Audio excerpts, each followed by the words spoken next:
Journal de bord, bonjour. Les amis, aujourd'hui j'ai prévu une vidéo qui est très intéressante. Je vais vous expliquer comment discerner votre peur de votre intelligence. Et on pourrait se dire que c'est évident, la peur c'est quand j'ai la frousse et l'intelligence c'est quand je sais mieux les choses que les autres. Et non, pas du tout. Vous allez voir que dans votre vie, il y a beaucoup de fois où vous allez prendre votre peur pour de l'intelligence et donc suivre votre peur en croyant que c'est la bonne voie. Et il y a des fois où vous allez croire que vous avez peur de quelque chose alors qu'en fait vous êtes juste intelligent et vous allez essayer de travailler sur votre peur, surtout si vous vous intéressez un peu au développement perso, vous allez vous dire je dois travailler là-dessus, c'est une blessure, et alors que non. En fait, c'est le truc sur lequel vous ne devriez surtout pas travailler parce que c'est la voie à suivre, façon de parler. Mais je vais vous expliquer tout ça plus en détail. Maintenant, je tiens juste à vous teaser qu'à la fin de la vidéo, je vais peut-être vous lire un petit texte rap que j'ai écrit justement sur le sujet, ou plutôt slam. Mais vous allez voir, c'est cool. Donc, les amis, allons-y. Donc, qu'est-ce que la peur et qu'est-ce que l'intelligence? Je vais commencer avec une citation de Khalil Gibran, cet auteur, ce poète, qui a écrit « La souffrance est la rupture de la coquille dans laquelle votre intelligence est enfermée ». Et ça, je vous le dis souvent dans mes vidéos, et pour moi, c'est une citation qui est extrêmement importante pour mieux se comprendre soi. Pendant toute votre vie, ou une grande partie de votre vie, vous adoptez un comportement qui est basé sur la peur, mais vous ne le savez pas. Et un jour, à force de réfléchir à la vie, ou à force de vivre tout simplement, vous finissez par avoir une autre idée, et vous dire « et si ?» Et si je faisais autre chose en fait? Et là, la peur commence à s'intensifier. Par exemple, si toute votre vie vous êtes resté en couple avec une personne par culpabilité, et un jour vous vous dites « et si j'arrêtais d'être en couple avec cette personne en fait? Et si je vivais quelque chose de plus épanouissant pour moi? Seule la culpabilité me tient là-dedans, mais j'aimerais vivre autre chose. » En fait, il y a une part de vous qui se demande « what if ?» Comme dans les séries Marvel, What If, vous vous demandez, et si, que se passerait-il si je vivais autre chose que ce que j'ai toujours vécu? Et le problème, c'est pas de se demander juste et si, parce que ça nécessite pas forcément, ça génère pas forcément un problème. C'est quand vous devez affronter une de vos plus grandes peurs, mais surtout si toute votre vie, vous avez suivi cette peur. Par exemple, quelqu'un qui a toute la vie suivi ce que ses parents attendaient de lui, et se demandait, et si un jour je suivais mon rêve au lieu de suivre le rêve de mes parents? Et ça va créer de la peur parce que vous dites « mais je suis fou, je suis stupide de faire ça. Pourquoi je ne reprendrai pas l'entreprise familiale? Pourquoi je voudrais suivre mon rêve à moi, qui n'est pas si important que ça, m'épanouir, voilà, alors que je pourrais faire ce que mes parents attendent de moi et suivre l'œuvre de leur vie ou ce genre de choses, vous voyez? Vous allez prendre votre envie de vous épanouir pour quelque chose de stupide et essayer de la tuer à l'intérieur de vous, de travailler dessus. Et le problème, c'est que des fois, il y a même des manipulateurs qui utilisent ça contre vous. Par exemple, pour reprendre l'exemple d'une personne qui sera en couple dans une relation toxique, il est possible que si elle a envie de rompre, en fait, le manipulateur lui dise « tu prends une décision de lâche, tu veux fuir, tu n'affrontes pas tes problèmes. Et si tu étais plus mature, tu resterais dans notre relation et tu affronterais le problème pour le régler. » Il y a des manipulateurs qui vont même vous dire « tu essayes de quitter ce couple parce qu'en fait tu as peur. » Donc ça veut dire que tu n'affrontes pas ta peur. La démarche adulte, ce serait de rester dans ce couple toxique dans lequel je te fais du mal, mais ils vont pas le dire comme ça, et d'affronter ta peur. Et le problème, c'est que vous allez plus au bout d'un moment savoir quelle est la peur, quelle est l'intelligence. Parce que l'intelligence, c'est le savoir inné que vous avez au fond de vous, les amis. C'est la lumière que vous avez au fond de vous. La connaissance innée que vous avez au fond de vous. Et là, je parle pas de croyances religieuses, je parle d'un fait. Au fond de vous, il y a une partie de vous qui sait les choses. Une partie de vous qui est intelligente, qui voit les choses, et vous les sentez avant même qu'elles se produisent. Vous sentez que la situation n'est pas saine pour vous. Vous sentez que vous vous épanouiriez plus dans telle situation que dans telle autre situation. Il y a une partie de vous qui est là au fond de vous et qui sait, qui sent les choses. Et ça, c'est l'intelligence. Mais cette intelligence, elle peut être un très bon guide. Vous ressentez que telle personne est toxique et que vous ne vous épanouiriez pas dans cette situation. Vous ressentez que tel travail n'est pas bon pour vous. Vous ressentez que tel projet professionnel, il est trop bien pour vous et qui vous épanouit de ouf. Vous ressentez que telle personne dans votre famille vous veut du mal. Vous ressentez aussi que telle personne, tel ami, dès que vous lui parlez, votre âme s'allume et c'est une personne qui est très positive pour vous. Tout ça, vous le sentez. Des fois, vous écoutez ces ressentis, mais des fois, vous essayez de les tuer dans l'œuf. Vous essayez de les étouffer et vous ne leur faites pas confiance. Et la vie, en général, vous apprend au fur et à mesure des mois et des années à finir par leur faire confiance. Ça, c'est votre intelligence. Krishnamurti disait, pour illustrer, il discernait vraiment la peur physique de la peur psychologique. Il disait que la peur psychologique, c'est une peur qui est liée d'une anticipation, qui est liée à une illusion, à des croyances, à des visions des choses qui sont erronées. Et pour lui, la peur physique, c'était beaucoup plus de l'intelligence que la peur psychologique. Par exemple, admettons que vous croisiez un ours, vous avez peur, vous vous barrez, mais est-ce que c'est vraiment de la peur ?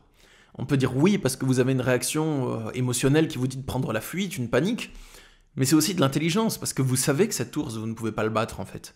Donc, il y a de la peur, mais aussi de l'intelligence avec. Pareil pour du feu. Vous n'allez pas mettre votre main dans le feu. Et c'est pas forcément par peur. Si le feu vous surprend, vous allez avoir une réaction de surprise et de peur, oui, s'il y a une explosion à côté de vous. Mais par contre, si vous voyez un feu de camp posé par terre tranquille, vous n'allez pas mettre votre main dedans. Et c'est pas par peur, vous n'êtes pas en train d'angoisser, de vous faire du mouron, d'avoir des pensées obsessionnelles à cause du feu qui pourrait brûler votre main. Ça ne vous traverse même pas l'esprit. Vous vous dites simplement, en fait, je vais pas mettre ma main dans le feu, ça va me brûler, c'est stupide de le faire. Et ça, c'est de l'intelligence. Et des fois, on a cette forme d'intelligence par rapport aux relations humaines et à nos choix de vie. On sent au fond de nous que ce choix de vie, en fait, il nous apporte rien. Mais parce qu'on a des croyances et parce qu'on a des blocages, on décide d'emprunter quand même cette route. Et on se dit, ouais, je vais prendre cette direction-là parce qu'il le faut, parce que au final, c'est la bonne décision pour moi, parce que je choisis la sécurité plutôt que l'aventure, parce que je choisis de me sécuriser dans un domaine qui me plaît pas, plutôt que de suivre mon cœur et de faire ce qui me plaît. La sécurité en soi, c'est bien aussi. Moi, j'aime avoir ma sécurité. Mais le problème, c'est quand on la choisit au détriment de notre épanouissement. Il faut trouver un équilibre entre les deux, les amis. Petite parenthèse. Donc moi, je suis pas du genre à dire « Ouais, il faut sortir uniquement de sa zone de confort et faire que ça. » Non, c'est bien d'avoir sa sécurité financière, tout ça, matérielle, affective. Mais si on s'empêche de suivre nos autres élans d'aventure et d'épanouissement, enfin quand je dis aventure, je parle pas d'aventure amoureuse, pourquoi pas, mais je parle surtout d'aventure de vie, en fait, de partir dans l'aventure de notre vie. Et voilà, pour moi, c'est plus un équilibre à trouver entre les deux. La peur, maintenant, donc ce qu'on peut appeler la peur psychologique, comme le disait Jiddu Krishnamurti, en fait, pour moi, donc pas pour lui, mais pour moi, la peur psychologique, c'est une émotion qui va générer des pensées obsessionnelles, donc on va énormément penser, et elle va avoir plusieurs causes. Elle peut avoir des causes qui sont très différentes. Elle peut être issue d'une trace traumatique. Par exemple, on a eu une expérience malheureuse avec un homme qui a abusé de nous, et du coup, on a peur de tous les hommes. Mais ça ne veut pas dire que tous les hommes sont forcément dangereux, et il y a peut-être des hommes qui sont très sains et très gentils, mais on a une réaction de peur, même si cette personne, elle peut rien nous faire, ou elle nous fera rien. Et c'est issu d'une trace traumatique dans ce cas, par exemple. Ou bien, on peut avoir une peur parce que notre cerveau essaye de faire quelque chose qui est complètement incohérent. Par exemple, ce que je cite souvent, c'est chercher l'amour d'une personne qui ne vous en donne pas. Mais vous sentez au fond de vous, donc votre intelligence intérieure, votre guide intérieur, sent au fond de vous que cette personne ne vous en donne pas et que c'est voué à l'échec. Mais vous, mentalement, vous avez un processus qui tourne et qui essaye de chercher à avoir l'amour de cette personne qui n'en donne pas. Donc tout ce que vous faites vous met en situation d'échec, vous vous remettez vous en question au lieu de remettre le fait que l'autre est capable de vous donner de l'amour en question, et ça continue en fait. Il y a plein d'autres causes à la peur, par exemple, soit vous êtes en conflit contre vous-même, vous essayez d'éviter quelque chose, mais vous vous interdisez de faire les actions qui pourraient vous empêcher de l'éviter. Par exemple, vous avez peur d'être dans la précarité financière, vous avez un petit travail qui vous donne vraiment pas assez d'argent, vous êtes réellement dans la galère, c'est pas juste une peur, c'est un fait, donc vous y pensez tous les jours, vous avez de l'angoisse, la peur accompagne ce fait. Mais vous vous interdisez de chercher un autre travail qui pourrait vous donner plus d'argent, soit un travail complémentaire, soit tout simplement de changer de travail pour avoir un meilleur salaire. Et donc, vous tournez en boucle. Comment gagner plus d'argent sans faire les actions qui me permettraient de gagner plus d'argent? Ça aussi, ça peut être une cause à la peur et à l'angoisse. Cette vidéo est la première vidéo d'une série de 2 vidéos sur la peur et l'intelligence. La deuxième sortira la semaine prochaine et ça s'appellera le transfert de personnalité. C'est la suite de ce que j'explique dans cette vidéo. Donc abonnez-vous à cette chaîne YouTube les amis pour être notifié de cette prochaine vidéo si vous voulez pas la louper. En cliquant sur le bouton s'abonner et sur la petite cloche juste en dessous.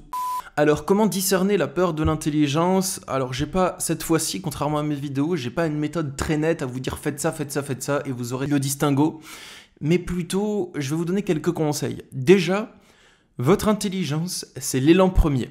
C'est celui qui se manifeste sans que vous ne cherchiez à le manifester, ou c'est pas un processus mental.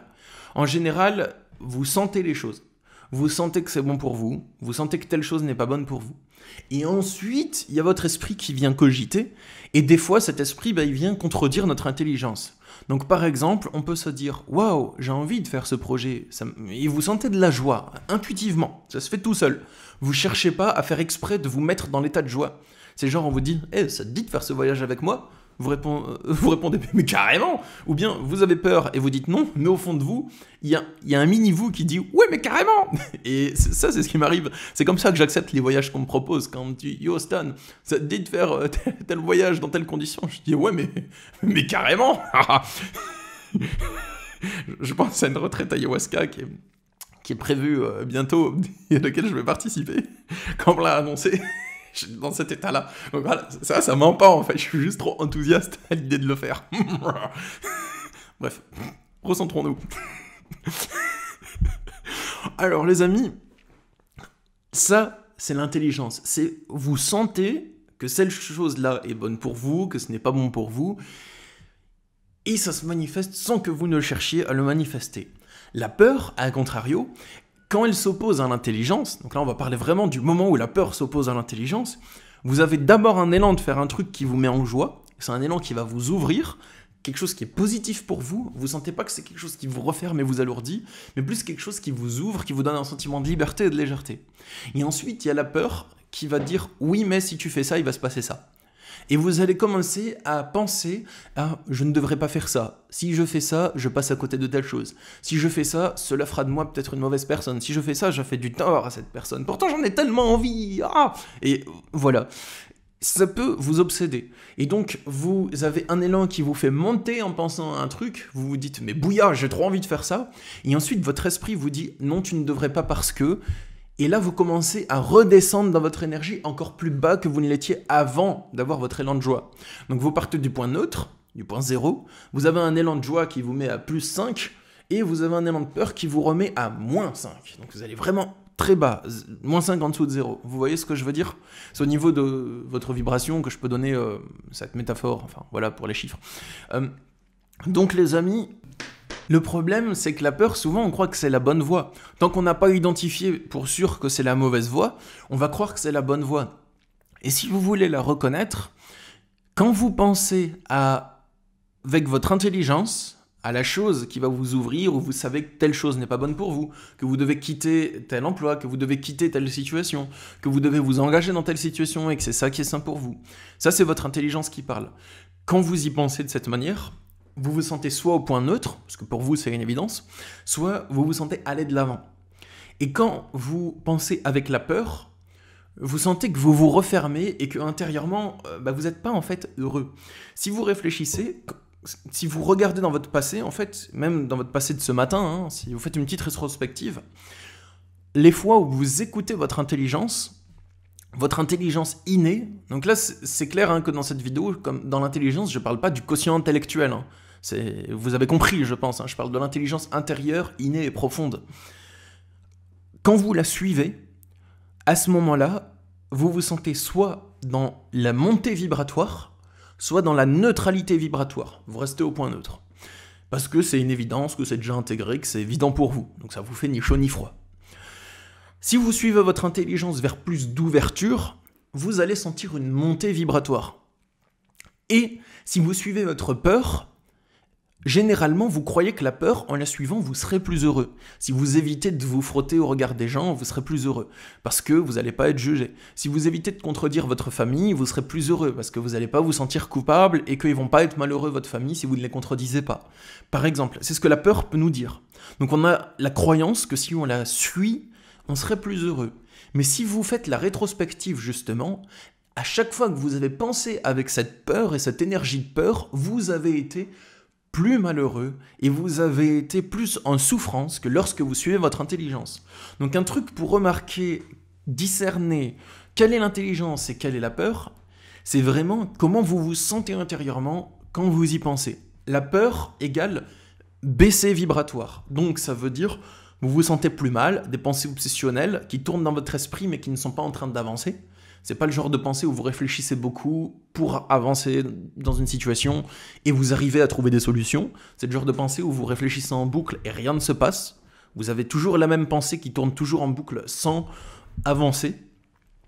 Vous vous sentez plus dans une énergie fermée, de fermeture, de sentiment d'impuissance, de petitesse, et vous sentez que votre vibration baisse. Et donc, l'intelligence, à contrario, c'est soit neutralité vibratoire, soit montée vibratoire, joie, ouverture, sentiment de liberté, sentiment d'évidence, sentiment d'épanouissement.